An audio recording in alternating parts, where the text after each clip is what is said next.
Welcome to Lost at 3 a.m. Put your phone down, close your eyes, and let this be the last video you hear tonight. Relax, breathe, and let's begin. Tonight, we're stepping into the 99th precinct, a place where crime fighting meets comedy, where detectives solve cases while delivering some of the funniest moments in television history. This is the world of Brooklyn Nine-Nine, a show that isn't just a workplace comedy. It's a story about friendship, loyalty, and finding family in unexpected places.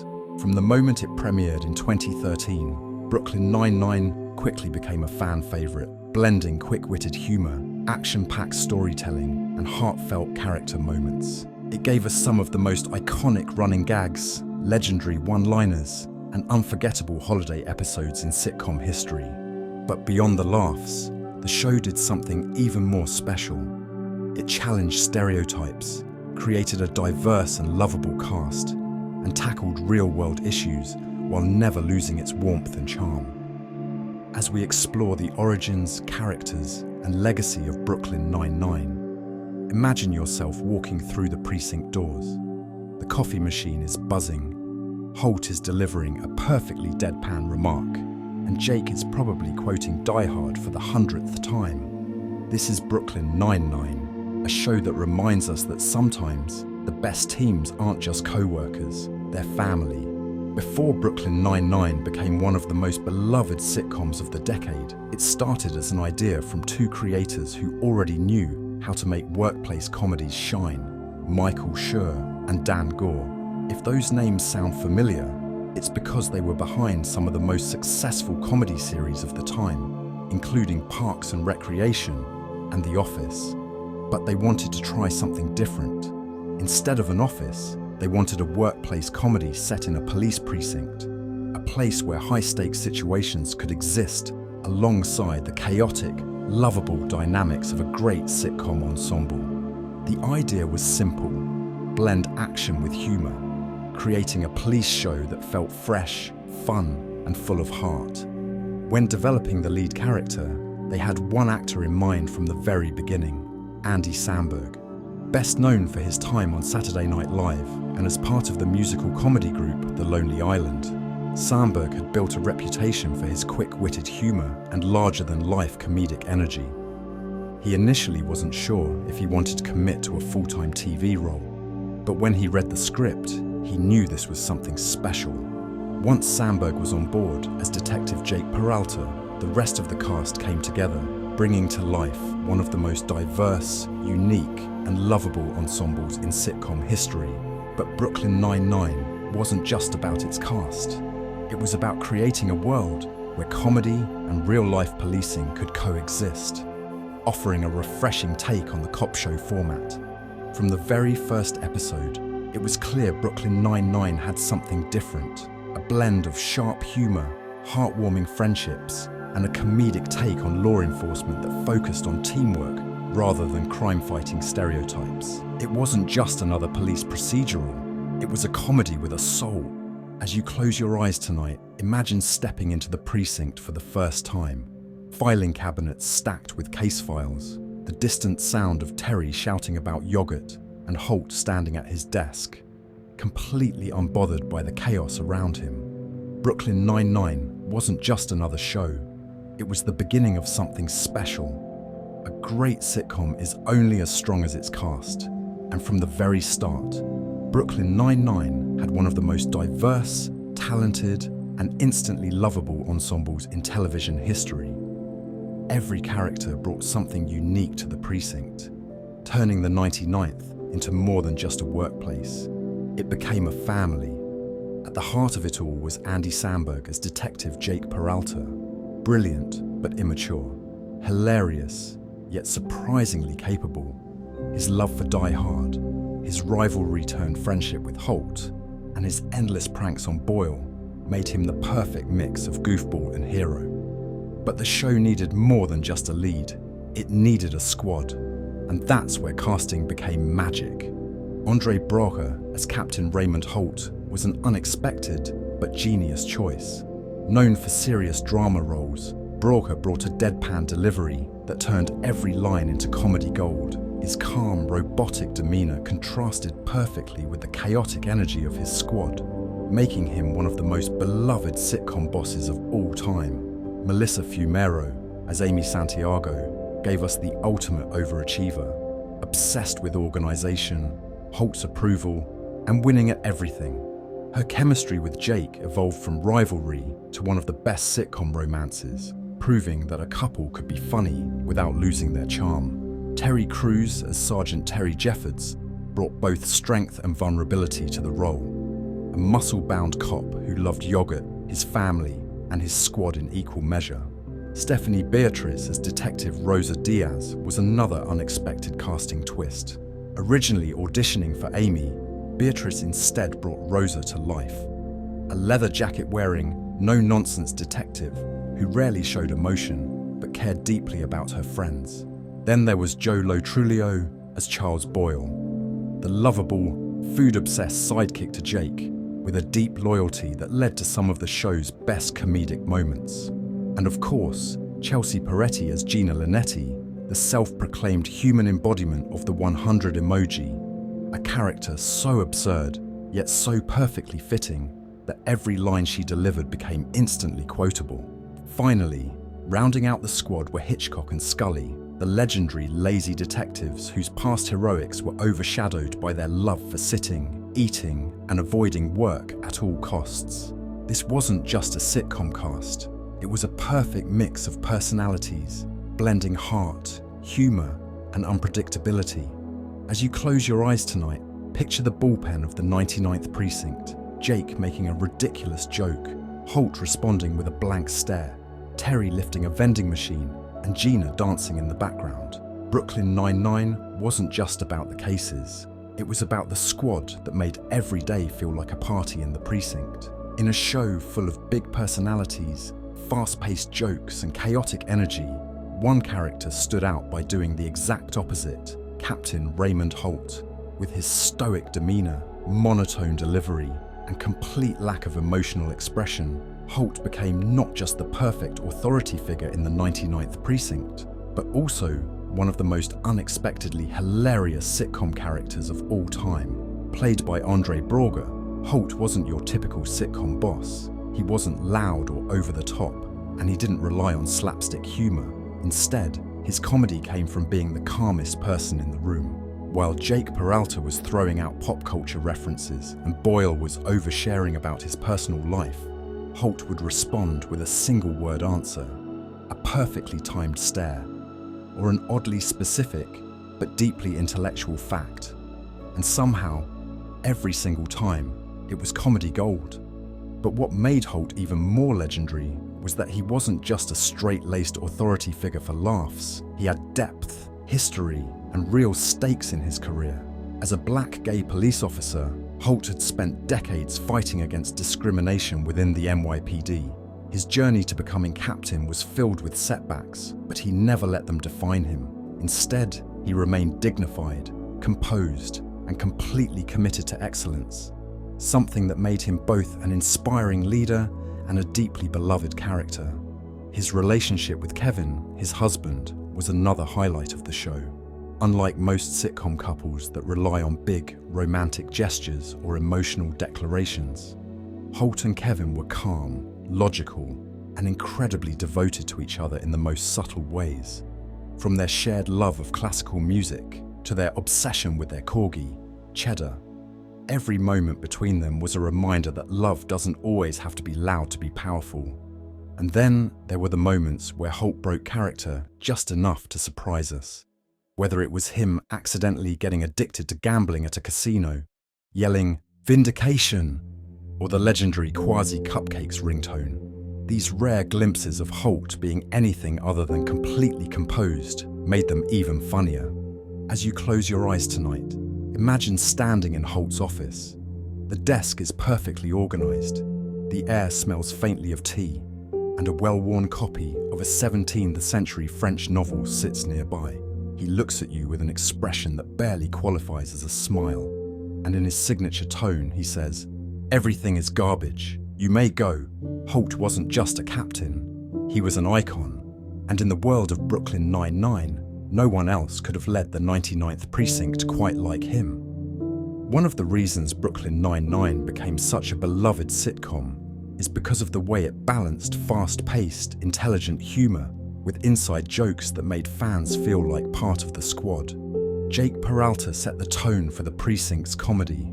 His love for pop culture, his ridiculous pranks, and his ability to turn anything into a game made him the perfect mix of goofball and hero. His obsession with Die Hard wasn't just a passing joke, it was a core part of his personality, shaping the way he solved cases, his relationship with Holt, and even his wedding proposal to Amy.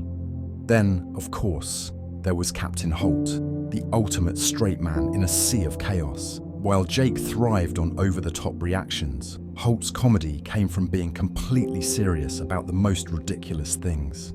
A perfectly timed stare, a single emotionless word, a complaint about balloon arches that somehow became the funniest thing in the world. Every line delivered in that signature monotone made him one of the most unintentionally hilarious characters in sitcom history. And throughout the show, the squad built a whole universe of running gags, inside jokes that evolved over time. Rosa, always mysterious, casually dropping bizarre facts about herself. One moment, she has 7 motorcycles. The next, she's killed a guy in a dream, and somehow, he actually died. Boyle, the ultimate food snob, talking endlessly about mouthfeel and family recipes no one wants to hear about. And of course, his absolute undying devotion to Jake, a friendship so one-sided that even Jake was occasionally uncomfortable with it. Terry's obsession with yogurt, Gina's absurd confidence in her own greatness, Hitchcock and Scully's ability to somehow be both the worst and best detectives at the same time. Every single character had their own comedic identity, making Brooklyn Nine-Nine feel like a living, breathing precinct full of personality. And then there were the cold opens, those perfect little moments before each episode even started. The greatest of them all, the Backstreet Boys lineup scene, where Jake, completely in his element, gets a group of suspects to sing "I Want It That Way," right before realizing that one of them is a murderer. But the show's greatest tradition, the thing that became bigger, crazier, and more unpredictable every season, the Halloween Heist. What started as a simple bet between Jake and Holt quickly became the most anticipated event of the year. Each Halloween, the squad went all out, competing in an elaborate battle of lies, deception, and backstabbing, all for the title of the ultimate detective genius. At first, it was simple. Jake just had to steal Holt's Medal of Valor before midnight. But once he won, the competition never stopped.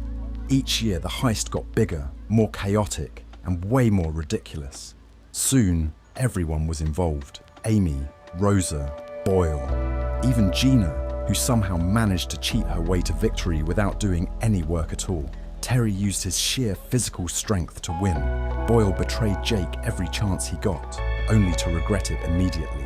And Holt, his stone-cold poker face, made him one of the most dangerous players of all. His strategies so calculated that no one ever saw them coming. And the twists? They got wilder every year. One year, Cheddar the Corgi won. Another year, the heist took over an entire hospital, proving there were no limits to how far the squad would go. And then, in one of the biggest twists in sitcom history, the final Halloween heist wasn't just about the game. It was Jake's way of proposing to Amy. What started as a ridiculous precinct tradition turned into one of the most heartfelt moments in the entire show. By the last season, the heist had grown bigger than the 9-9 itself. It was one final battle before everything changed. And in the end, no one could predict the final winner. The Halloween heists weren't about winning a meaningless title. They were about tradition, about proving who was the most cunning, the most deceptive, and the most ridiculous member of the squad. It was Brooklyn Nine-Nine at its best. Clever, unpredictable, and absolutely hilarious. As you close your eyes tonight, imagine yourself in the precinct on Halloween night. The squad is scheming, alliances are forming, someone has already betrayed their best friend, the heist is in motion. And in the end, only one thing is certain. On heist night, no one can be trusted. While Brooklyn Nine-Nine is best known for its quick humor, lovable characters, and absurd running gags, what made it truly special was its ability to balance comedy with serious, real-world issues. Unlike many sitcoms, the show didn't shy away from important conversations about race, gender, LGBTQ+ representation, and police accountability, all while keeping the heart and humor that made the 99th Precinct feel like home. One of the most powerful episodes tackled racial profiling. When Terry Jeffords, one of the most respected officers in the precinct, is stopped by a white cop while walking in his own neighborhood, it forces the team to confront an uncomfortable truth. Being a good cop doesn't protect you from racism. Terry's heartbreaking realization that he could be targeted, even in uniform, was a stark reminder that systemic issues don't disappear just because you're one of the good guys. Another defining moment came when Rosa Diaz came out as bisexual. Unlike many sitcoms that rely on over-the-top, dramatic reveals, Brooklyn Nine-Nine handled it with realism and respect. Rosa's struggle to tell her parents, their rejection, and the quiet support she received from the squad, especially from Holt, who understood the pain of coming out, made it one of the most authentic LGBTQ+ storylines in sitcom history. And then there was Captain Holt himself, a black gay police captain who had spent his career fighting against discrimination and systemic bias within the NYPD. Holt was a character rarely seen in mainstream television. His journey from being pushed to the side for decades to becoming the respected leader of the 99 was a triumph. But it also showed the struggles of breaking barriers in institutions that weren't built for inclusivity. The show also addressed police misconduct and accountability, especially in its later seasons. As real-world conversations about policing became unavoidable, Brooklyn Nine-Nine didn't ignore them. Instead, it adapted, finding ways to acknowledge the complexity of law enforcement, questioning the system, while still allowing its characters to be good cops who want to do better. These moments didn't feel forced or out of place. They fit seamlessly into the show's DNA, proving that comedy and serious storytelling could coexist. Brooklyn Nine-Nine never lost its humor, but it also never forgot that the world outside the precinct isn't just punchlines and heists. As you close your eyes tonight, imagine a quiet moment in the bullpen. The laughter fades for just a second, and the squad stands together, not just as co-workers, but as a family, ready to fight for what's right, on and off the job. For 5 seasons, Brooklyn Nine-Nine built a dedicated fan base, delivering hilarious, heartfelt, and endlessly quotable moments. The show had become a comfort series for many, a rare mix of sharp comedy, diverse representation, and lovable characters. But in 2018, something shocking happened. Fox cancelled the show. The news came as a complete surprise. Brooklyn Nine-Nine was still critically acclaimed, still popular, and still one of the most unique sitcoms on television. But Fox, shifting its focus towards sports programming, decided to cut it loose. For the cast and crew, it felt like an abrupt and unfair ending. For fans, it felt like a massive mistake. What happened next was something rarely seen in television history, a cancellation that turned into a full-blown internet movement. Fans took to social media, using the hashtag #SaveBrooklyn99, demanding that another network pick up the show. Within hours, celebrities like Lin-Manuel Miranda, Mark Hamill, and Seth Meyers joined the fight, rallying behind the series. Even Guillermo del Toro, the legendary filmmaker, voiced his frustration, calling it one of the best-written comedies on TV. The impact was immediate. Within just 31 hours, NBC announced that they were reviving the show for a 6th season. The impossible had happened. Brooklyn Nine-Nine was back. The switch to NBC wasn't just about saving the show, it gave it new life. With a new network backing it, Brooklyn Nine-Nine got the chance to evolve, tackle bigger storylines, and bring even more depth to its characters. The revival allowed the series to run for 3 more seasons, giving fans the satisfying ending it deserved. The Brooklyn Nine-Nine revival wasn't just a win for the show, It was a testament to how powerful fan support can be. In an industry where cancellations are often final, the love for Jake, Amy, Holt, Rosa, Terry, Boyle, and Gina proved that sometimes the audience has the final say.